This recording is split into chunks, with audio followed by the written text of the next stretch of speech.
Nitish cabinet में शपथ लेने वाले ये 8 मंत्री, किसी ने जेएनयू से की है पढ़ाई तो कोई है पीएचडी। नमस्कार, मैं दिव्या, स्वागत है आपका आज के इस वीडियो में। महागठबंधन से नाता तोड़कर नीतीश कुमार ने बीजेपी के साथ मिलकर एनडीए के साथ हाथ मिला ली है। साथ ही 9वीं बार मुख्यमंत्री के पद पर विराजमान भी हो चुके हैं। सीएम पद के लिए नीतीश कुमार के साथ साथ अन्य 8 मंत्रियों ने भी शपथ ग्रहण की है। इन 8 मंत्रियों में बीजेपी के 3, जदयू के 3, हम के 1 और एक निर्दलीय विधायक शामिल रहे। नीतीश कुमार के साथ साथ जिन 8 मंत्रियों ने मंत्री पद के लिए शपथ ग्रहण किया है, उनमें से किसी ने इतिहास में पीएचडी कर रखी है तो कोई बैंकर रह चुका है।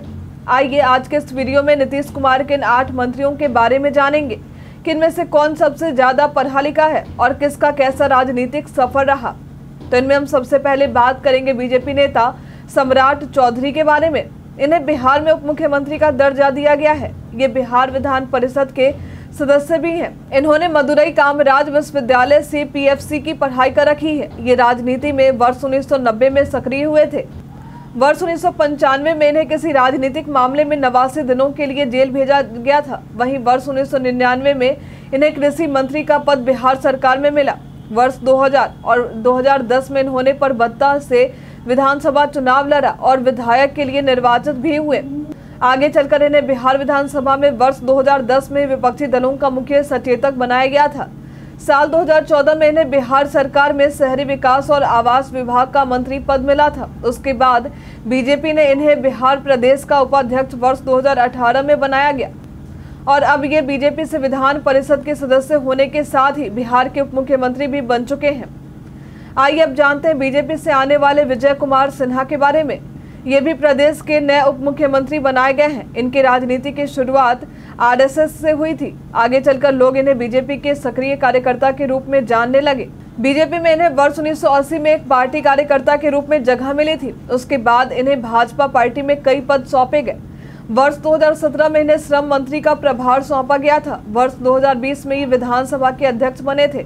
वर्ष 2022 में इन्होंने बिहार में विपक्षी पार्टी में शामिल होने के नाते नेता प्रतिपक्ष का फर्ज निभाया और बिहार के उप मुख्यमंत्री बन चुके हैं। आइए बात करते हैं भाजपा के वरिष्ठ नेताओं में शामिल प्रेम कुमार के बारे में, जिन्हें बिहार सरकार में मंत्री के रूप में जगह मिली है।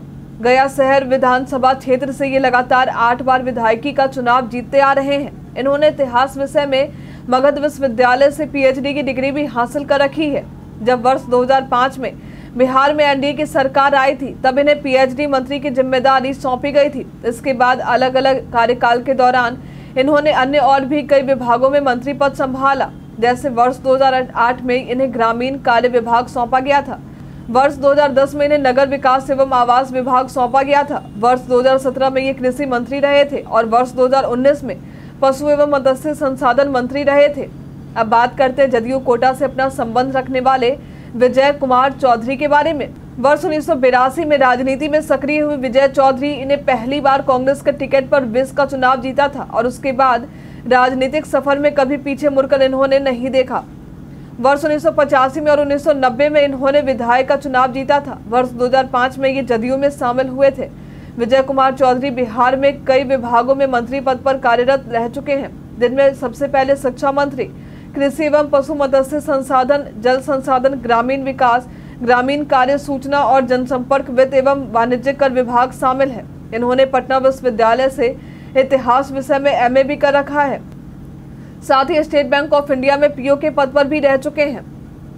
आइए बात करते हैं विजेंद्र प्रसाद यादव के बारे में। बिहार में चाहे एनडीए की सरकार हो या महागठबंधन की, विजेंद्र प्रसाद यादव ने वर्ष 2005 से लेकर अभी तक हर कार्यकाल में मंत्री पद के लिए शपथ ली है। सुपौल विधानसभा क्षेत्र से इनकी अच्छी खासी प्रसिद्धि देखने को मिलती है। इन्होंने बिहार सरकार में सबसे अधिक ऊर्जा विभाग का मंत्री पद संभाला है।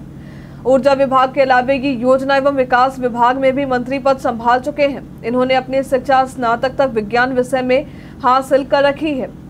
आइए अब आगे बात करते हैं श्रवण कुमार की। श्रवण कुमार जदयू के वरिष्ठ नेताओं में से एक है। ये भी नालंदा से विधायक है और 6ठी बार इन्होंने मंत्री पद के लिए शपथ ली है। इससे पहले ये ग्रामीण विकास विभाग और संसदीय कार्य विभाग आदि भी संभाल चुके हैं। इन्होंने अपने राजनीति की शुरुआत जेपी आंदोलन से की थी। जदयू में ये मुख्य सचेतक के रूप में भी कार्यरत रह चुके हैं। इन्होंने अपनी पढ़ाई 12वीं तक पूरी कर रखी है। बिहार के मंत्री पद के लिए शपथ ग्रहण करने वालों में अगला नाम है संतोष कुमार सुमन का। ये हिंदुस्तानी आवाम मोर्चा के राष्ट्रीय अध्यक्ष और बिहार के पूर्व सीएम जीतन राम मांझी के बेटे हैं। इन्हें वर्ष 2003 में मगध विश्वविद्यालय बोधगया से पीएचडी की उपाधि मिली थी। इन्होंने अपने स्नातक और स्नातकोत्तर की पढ़ाई दिल्ली विश्वविद्यालय से पूरी की है। ये वर्ष 2018 में पहली बार विधान पार्षद बने थे। वर्ष 2020 में ये पहली बार मंत्री बने और आगे वर्ष 2022 में इन्होंने मंत्री पद के लिए शपथ ग्रहण किया था। नीतीश सरकार में ये लघु सिंचाई और अनुसूचित जाति व अनुसूचित जनजाति कल्याण मंत्री का पद भी संभाल चुके हैं और अब एक बार फिर से बिहार में एनडीए की सरकार में कैबिनेट मंत्री के रूप में इन्होंने शपथ ग्रहण किया है। आइए अब हम बात करते हैं सुमित कुमार सिंह के बारे में। इन्होंने निर्दलीय विधायक के रूप में नीतीश कैबिनेट के मंत्री पद के लिए शपथ ग्रहण किया है। इनका विधायक क्षेत्र चकाई विधानसभा सीट से है। इन्हें लोग बिक्की सिंह के नाम से भी जानते हैं। इन्होंने अपनी पढ़ाई जेएनयू से पूरी की है। झारखंड मुक्ति मोर्चा से वर्ष 2010 में ये पहली बार चकाई विधानसभा सीट से विधानसभा आए थे। इसके बाद इन्होंने वर्ष 2015 में निर्दलीय चुनाव लड़ा, लेकिन इन्हें सफलता हासिल नहीं हो सकी। पहली बार ये वर्ष 2020 में विधानसभा चुनाव के बाद बिहार सरकार में मंत्री बने थे। इनके परिवार का बैकग्राउंड भी राजनीतिक रहा है। इनके पिता भी वर्ष 2005 में बिहार सरकार में कृषि मंत्री थे। वहीं दादा श्री कृष्ण सिंह स्वतंत्रता सेनानी रहने के साथ साथ मुंगेर से सांसद भी रह चुके थे। आज के लिए फिलहाल इतना ही। हमारे साथ बने रहने के लिए आपका धन्यवाद।